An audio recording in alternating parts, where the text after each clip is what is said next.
안녕하세요. 행복부자 연구소입니다. 여러분, 행복하려면 무엇이 가장 중요할까요? 글쎄요, 보통 건강 아니면 좋은 관계 뭐 이런 걸 떠올리시죠? 네, 그렇죠. 근데 어쩌면 가장 근본적인 건 자유, 특히 경제적 자유일지도 모른다는 이야기가 있어요. 아, 경제적 자유요? 흥미로운데요? 심지어 공자가 말한 인생의 세 가지 즐거움조차 이 경제적인 뒷받침 없이는 좀 어려웠을 수 있다 이런 주장인데요. 아, 그 유명한 논어 구절 말씀이시군요. 네, 맞습니다. 오늘 이 흥미로운 관점 한번 좀 깊이 파고 들어가 보죠. 네, 좋습니다. 그 오연석 교수의 신념이 참 많은 생각을 하게 만들어요. 그분은 삶의 방향을 이끄는 어떤 핵심 가치로 자유를 딱 꼽거든요. 자유요? 네. 그리고 그 중에서도 경제적 자유가 행복의 필수 조건이다 이렇게 강조를 하세요.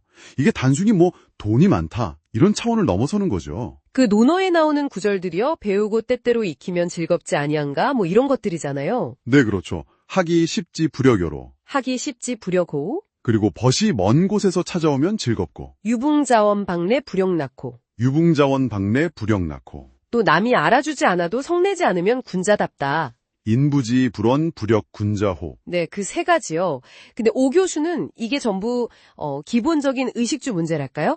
이런 경제적인 문제에서 자유롭지 못하면 사실 누리기 힘든 거 아니냐 이렇게 보시는 거군요. 그렇습니다. 어떤 이상을 추구하고 또 학문에 깊이 빠지고 사람들과 교류하고 이런 모든 활동에는 사실 현실적인 기반이 필요하다는 그런 통찰인 거죠. 하긴 그렇겠네요. 실제로 오 교수는 공자가 한 10년 넘게 여러 나라를 막 다니면서 자기 사상을 펼칠 수 있었잖아요. 네, 주유천하했죠. 그 결정적인 이유 중 하나로 제자 자공의 그 막대한 경제적 후원을 들거든요. 자공이 굉장히 부유한 상인이었다고 하죠. 네, 맞아요. 그러니까 이상실현에도 이 경제적 자유가 아주 중요한 발판이 되었다 뭐 이런 해석인데 상당히 설득력이 있어요. 결국은 이상과 현실을 이어주는 다리 같은 거네요. 그렇죠. 그래서 오 교수는 그 행복을 위한 경제적 자유, 이걸 얻으려면 현실적으로 투자가 중요하다 이렇게 또 연결하시는 거군요. 맞습니다. 노동소득만으로는 아무래도 한계가 있으니까요. 시간과 돈을 계속 맞바꾸는 구조잖아요. 그쵸. 내가 일해야만 돈이 들어오니까. 네. 근데 투자는 뭐랄까, 내가 직접 일하지 않는 시간에도 나를 위해서 돈이 일하게 만드는 시스템을 구축하는 과정이다. 이렇게 볼 수 있는 거죠. 시스템이요? 네. 뭐 휴가를 가거나 혹시 아프거나 나이가 들어서 은퇴를 해도 꾸준히 현금 흐름을 만들어줄 수 있는 그런 기반이 되는 거죠. 그게 진짜 자유에 가깝겠네요. 근데 여기서 중요한 게 투기랑은 다르다는 거죠. 네. 그 점을 아주 강조합니다. 오 교수가 말하는 건 결코 투기가 되어서는 안 된다는 거예요. 그럼 오 교수가 말하는 투자는 정확히 뭔가요? 투기랑 어떻게 다른 거죠? 핵심은 이거예요. 자신의 원칙. 원칙? 네. 원칙을 세우고 또 철저하게 분석을 해요.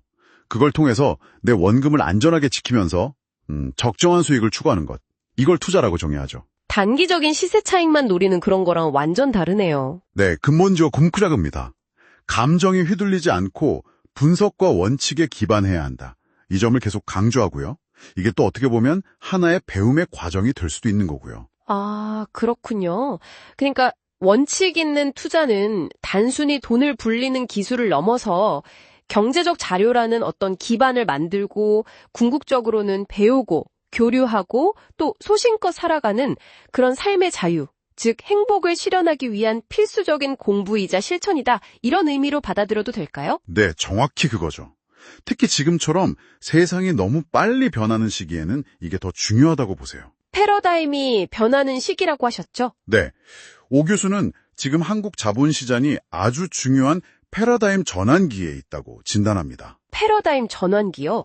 어떤 의미죠? 그러니까 과거의 어떤 성공 방식이나 평가 기준이 더 이상 통하지 않을 수 있다는 거죠. 예를 들면 예전에는 뭐 공장이나 땅 같은 유형 자산이 중요했다면 이제는 뭐랄까 무형 자산이나 플랫폼의 가치가 훨씬 중요해지는 식으로요. 시대가 변하면서 가치를 보는 눈도 달라져야 한다. 그렇죠. 이런 변화의 시기에는 새로운 관점으로 시장을 이해하고 또 투자에 대해서 배우고 적응하는 능력이 정말 필수적이라는 이야기입니다. 배우고 익혀야 하는 거네요, 이것도. 네. 이게 또 공자가 말한 배우고 익히는 즐거움과도 딱 연결되는 지점이죠. 와, 이게 다 연결이 되네요. 그럼 정리를 좀 해보자면 경제적 자유라는 건 단순히 통장에 돈이 많은 상태, 이게 아니라 그렇죠. 그 이상이죠. 내가 원하는 삶을 선택하고 또 추구할 수 있는 힘, 그 자유 그 자체와 직결되는 거군요. 맞습니다. 그리고 투자는 그 자유를 얻기 위한 아주 현실적이면서도 또 지적인 노력이 되는 셈이고요. 지적인 노력이다. 멋진 표현이네요. 경제적 자유가 딱 확보될 때 비로소 시간이나 에너지 제약에서 좀 벗어나서 진짜 배우고 싶은 걸 배우고 깊이 있는 교류도 하고 또 흔들리지 않는 어떤 주체적인 삶을 살아갈 여유가 생긴다. 이런 연결고리죠. 자유가 행복에 정말 중요한 디딤돌이라는 그런 통찰입니다. 네, 오늘 오연석 교수의 이야기를 통해서 경제적 자유와 행복의 관계를 정말 깊이 생각해 보게 됐습니다. 의미 있는 시간이었네요. 여러분께서는 경제적 자유를 어떻게 생각하시나요? 그게 여러분의 삶에서 어떤 의미를 가지는지, 그리고 이렇게 변화하는 시대에 여러분의 행복과 자유를 위해서 어떤 준비를 하고 계신지 한번 스스로에게 질문을 던져보시는 것도 좋겠습니다. 지금까지 행복부자 연구소였습니다.